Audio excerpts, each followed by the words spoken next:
How's it going, everyone? It's me, it's Jinsula. Hope you're having a good day, and welcome to another Pokemon Go deep dive video.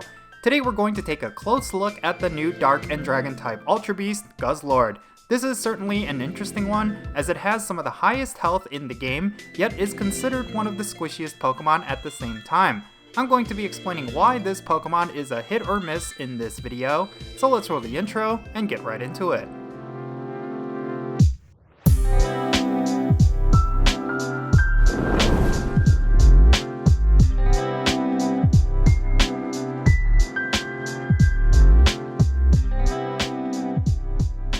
Now, this video is going to discuss the gameplay aspects of this Pokemon, specifically where it could be useful. If you're looking for a raid guide for defeating this boss, then check out the linked video in the description below, or you can click on the card at the top corner of the screen.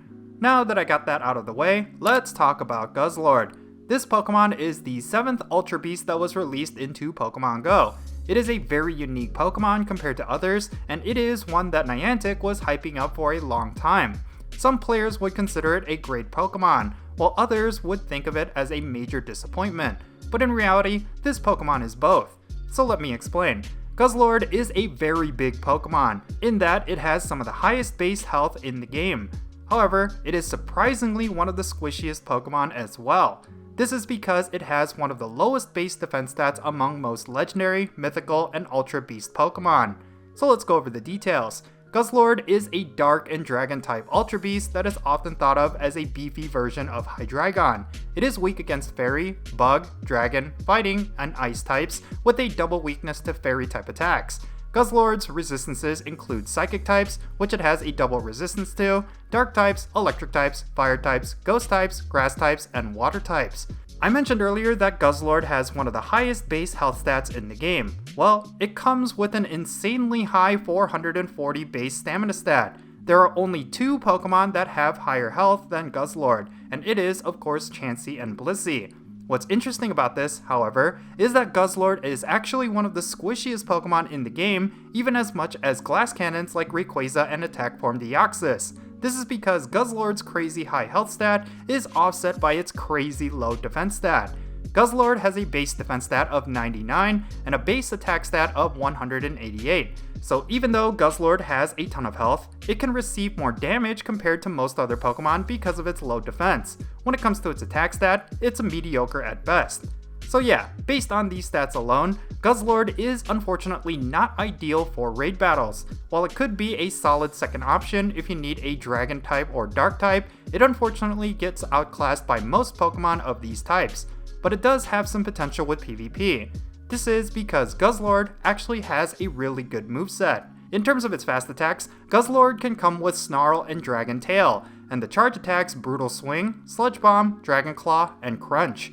Now when it comes to which moves you should go with, you have plenty of options. Ideally, you will want to go with Dragon Tail as its fast attack, and Dragon Claw and Crunch as its charge attacks. This is the best moveset specifically for PvP, as you can use Dragon Tail to build up a ton of energy while dealing a lot of damage, while Dragon Claw and Crunch can be used to bait shields and debuff your opponents. So yeah, even though Guzzlord is not an ideal Pokemon for raids, it does have a lot of potential for PvP given its stats and moveset. In terms of which league in the Go Battle League where Guzzlord fits in, it would have to be the Ultra League over others. If you can somehow get yourself a Guzzlord under 1500 CP, it might be useful in the Great League, but it unfortunately lacks the well-roundedness to be impactful in the Open Master League. I'll get more into this later, but first let's talk about why Guzzlord is so good for the Ultra League. In terms of Guzzlord's benefits, it is incredibly bulky with its super high HP. It can spam its charge attacks for some good shield pressure, and it has a really hard hitting fast attack that will pressure your opponents even further. You can also slot Guzzlord into a lot of different teams, as the Dark and Dragon typing can complement and cover a lot of different Pokemon. Take a look at PvPoke.com's Ultra League rankings after Guzzlord was released. This Pokemon actually slots in at rank 14 overall, which is really good if you ask me. But I want to put a spotlight on its matchups. If you look at Guzzlord's key wins, you can see that it beats out Trevenant, Swampert, Alolan Muck, Talonflame, and Altered Form Giratina. These are some really powerful Pokemon that you often see in the Ultra League. The fact that Guzzlord straight up beats these Pokemon means it is actually impactful to the current meta. Now, in terms of Guzzlord's key losses, it gets beat out by Obstagoon, Scrafty, Walrein, Cresselia, and Nidoqueen. Something to keep in mind though is that these Pokemon are not as common in the Ultra League compared to the Pokemon that Guzzlord counters, which I mentioned before. You also shouldn't discount Sludge Bomb as a second charge attack, as it could be a nice pocket type coverage move against fairy types. Think of Swampert with Hydro Cannon and Sludge Bomb. You can really throw off opponents who think you are running only stab moves, and you can gain some key wins against Pokemon you would typically lose against. If they are running a fairy type, you can sneak in an advantage in battle by having this charge attack in your arsenal. So yeah, without question, Guzzlord is an ideal powerhouse for the Ultra League. The only caveat is that this Pokemon would be best suited with IVs that are as close to rank 1 as possible. Speaking of which, the rank 1 IVs for the Ultra League is going to be 1 attack, 15 defense, and 15 stamina. Getting these specific IVs are going to be difficult, as you will need to mirror trade your Guzzlords with another player. The good thing here is that you don't need to be lucky friends in order to get those PvP IVs. Rather, you will want to avoid getting lucky in the first place, as the IV floor is going to be too high for you to get a good GBL ready Pokemon.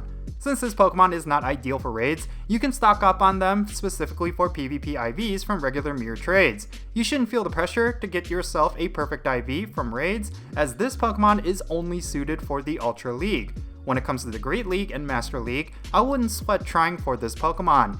It has too low of a defense stat to make any kind of headway in the Master League, which is currently dominated by fighting types and fairy types anyway.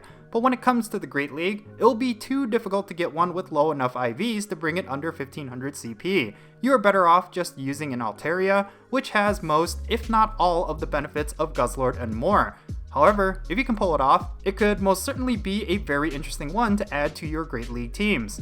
So yeah, much like some Pokemon that you commonly see in the Ultra League, Guzzlord is a niche Pokemon. It unfortunately has no merit in any aspect of Pokémon Go outside of the Ultra League, even though it has an incredible moveset for both Dark types and Dragon types. If you're looking for some solid choices for your Ultra League team, then Guzzlord is definitely one you should focus on.